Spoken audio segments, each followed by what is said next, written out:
Alright, so we're back once again, and today we're going to be taking a little bit of detour from my usual type of content, and we're going to be talking about some of the reasons why I think people, and myself, suck sometimes at this game.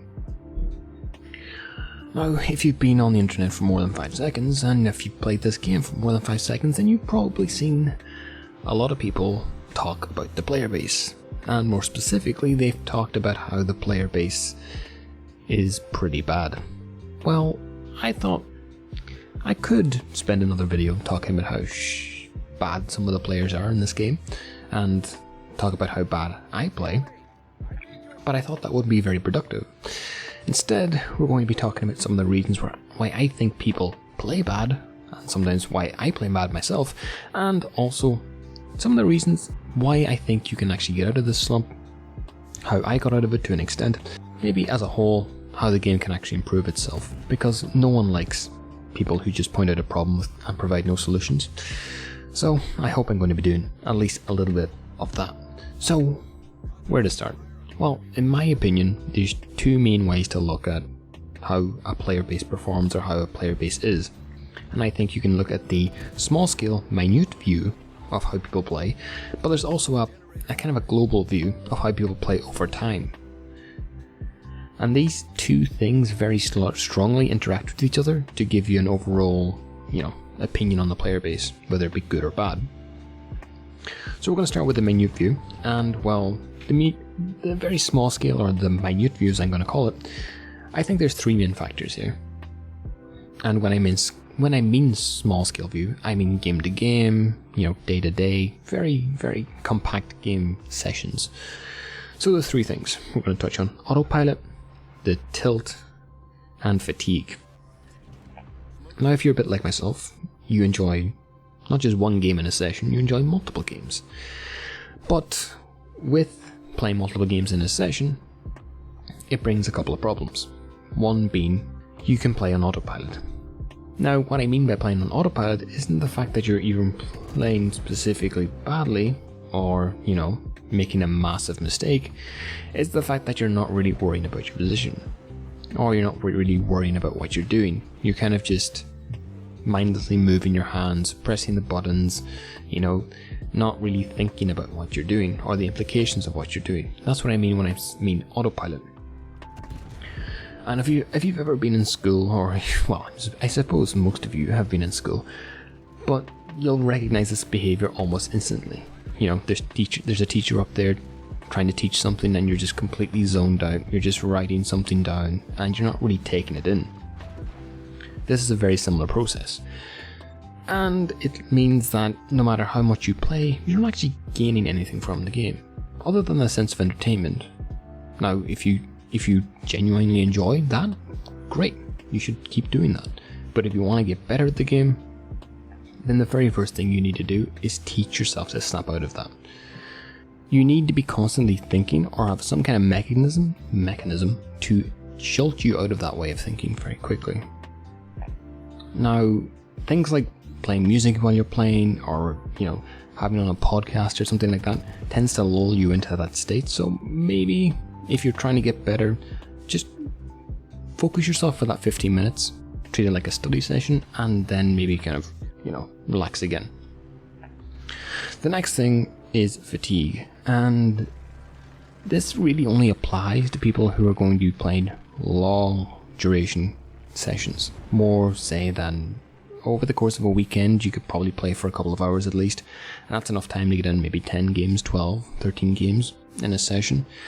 But with that brings a denigration and a kind of a degenerate way of playing, because really people can only really play at their utmost highest skill level for probably 3 or 4 games, 5 games, 6 games at most, before their play starts to actually get worse and worse and worse, and fatigue sets in. Now, there is things you can do to mitigate this. Maybe someday I too will learn how to speak. But you can take adequate breaks between games. Each game lasts about 15 minutes, so maybe take a 5-minute break in between each one. Reset your eyes, reset your brain. That can help you set off some of the fatigue. But generally, if you're playing loads of games and you're not autopiloting them consistently, well then you're just going to have to limit the amount of games you play if your main goal is to get better at the game. That's just a harsh fact, and it applies to pretty much everything, you know? If you're trying to get better at basketball, well, you wouldn't train 7 hours in a day for, you know, trying to hit 3 points. It just wouldn't make sense. So instead, forcing yourself to take breaks is probably one of the best things you can do to actually improve at the game. Number 3 is tilt and tilt overflow. And this kind of plays into the last point. If you're getting tilted in a game, then your mindset is similar to one of Autopilot, but you're actually in a worse position because you're actually feeling bad emotionally. And I've had this happen to me actually just today. I was streaming and I was playing games, and the game started off pretty well at the start of the stream, but as the stream progressed, the game started getting little things were happening that were tilting me just a little bit. Players weren't positioning correctly, I was taking random citadels, I was missing shots, stuff that I'd usually be able to, you know, just brush off, but today for some reason it was just getting to me. After a game YOLOing into the middle of the map on a Thunder and dying to a Yamato and a Yugumo from 3 kilometers, I decided, you know what, at this point I'm not learning anything, I'm not getting better at the game, all I'm doing is just making myself more and more angry. And so as a result, I decided to stop playing completely for the day and just attack it tomorrow. And playing while you're tilted is just another extension of the fatigue. You have to take breaks to reset your mental, otherwise your time is just going to be wasted. These are pretty much small scale views, or small scale things you can do to actually speed up the learning process, because I think ultimately you can actually learn a lot of stuff even without looking at how better players play. You don't really need to watch a shitload of YouTube videos to learn how to play the game, even though that's sometimes advisable if you're looking for captain builds or you're just looking to learn how to play a unique ship. Those things are probably really good resources, but generally, you know if you YOLO too aggressively. You know if you miss your shots. You know if you could have hit that shot and got 3 citadels versus 3 overpens. These things aren't really hard to point out if you just watch your game back or even in the moment. So trying to reset your mindset to actually think about what you're doing, not get fatigued, and actually stopping yourself when you do get tilted and or fatigued is going to go a huge way to actually making yourself play better in the short term. If we zoom all the way back out, now we need to go to a global view of things. And with a global view, it's a more of a long-term strategy. And I suppose this kind of view can be applied to a lot of things in life in general. There's 3 main aspects I really want to touch on here. One is recognizing your mistakes. Another one is spaced repetition. And the third one's a bit more, you know, unique to World of Warships. It's consistency in a ship, or basically time spent in a ship. So I think the third one's pretty self-evident. If you want to learn how to be good at a ship, then you're going to need to play that ship a fair amount over the course of multiple days. No one ever got into a ship first time and actually excelled at it, or knew how to play it perfectly the very first game. No, it takes time. You need to space out the amount of time you play a ship, but you need to be playing it consistently.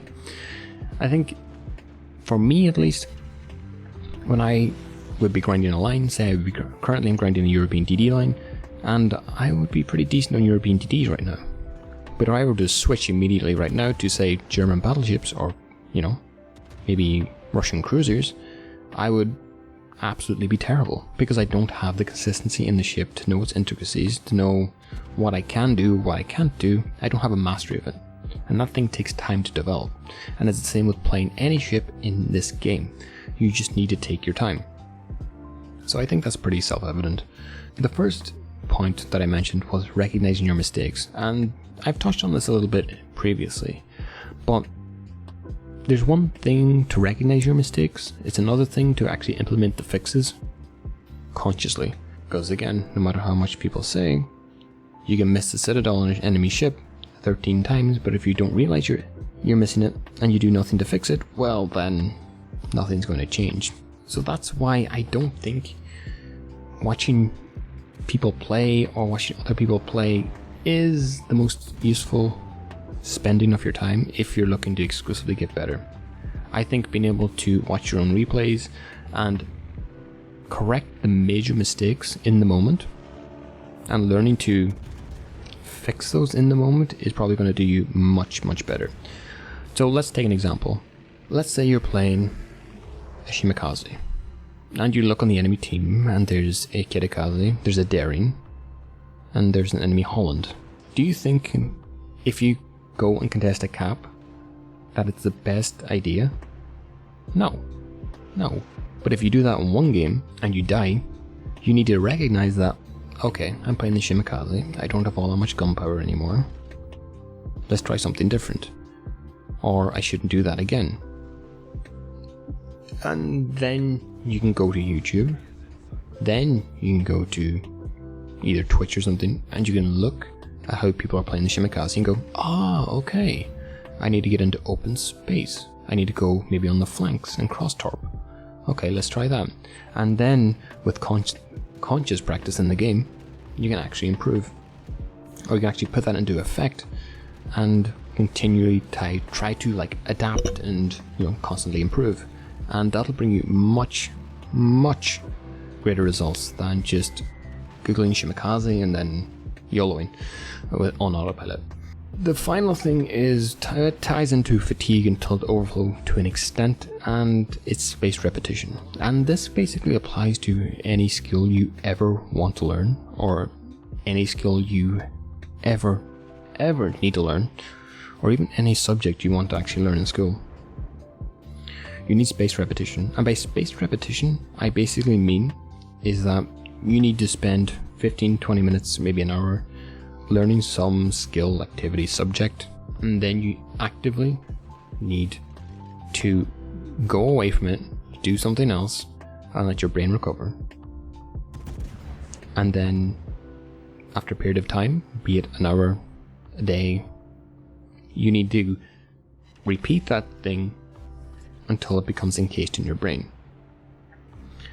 And doing this is going to make you improve a hell of a lot quicker than pretty much just grinding a load of games and not actually improving.